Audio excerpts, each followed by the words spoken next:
नमस्कार, आप सभी का बहुत बहुत स्वागत है। लाल किताब के अंदर आपके हमारे पितृ ऋण पितृ दोषों को उतारने के बहुत अच्छे और सटीक उपाय दिए गए हैं।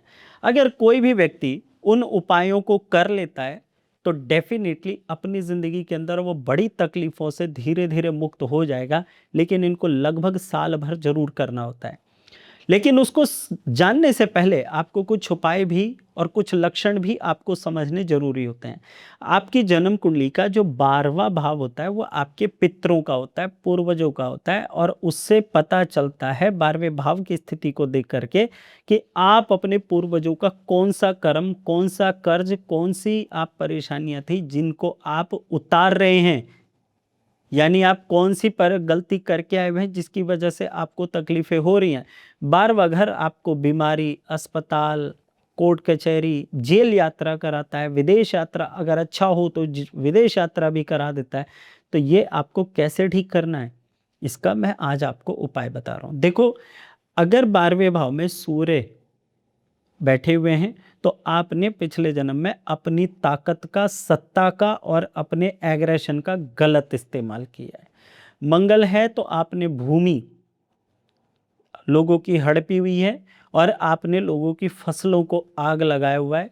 लोगों के घर में आपने जाके रक्तपात किया हुआ है या आपने लड़ाई झगड़े बहुत किए हुए हैं।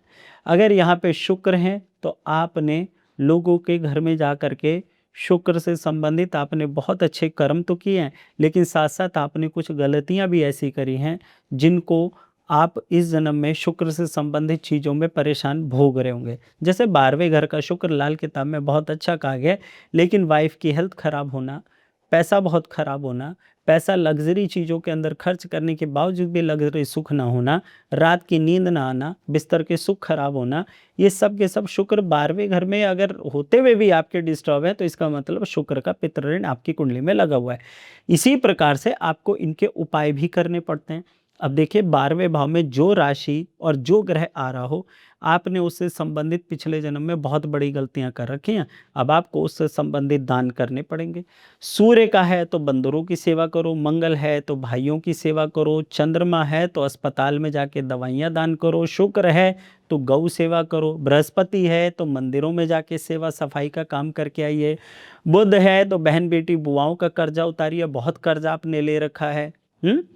और इसी प्रकार से राहु है तो अपने बाबा दादा के प्रति आप अच्छे भाव रखिए और पितृ तर्पण करवाइए। आप केतु है तो भी आपको पितृ तर्पण कराना पड़ेगा।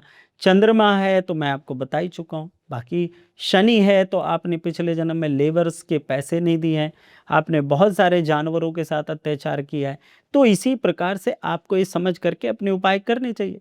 शनि का उपाय है कि आपको सरसों के तेल में बना हुआ खाना हर शनिवार या हर महीने के शनिवार को कम से कम 100 मजदूरों को जरूर खिलाना चाहिए। शराब, मांस, अंडे का सेवन इस व्यक्ति को बिल्कुल भी नहीं करना चाहिए। झूठ ऐसे व्यक्ति को बिल्कुल नहीं बोलना चाहिए।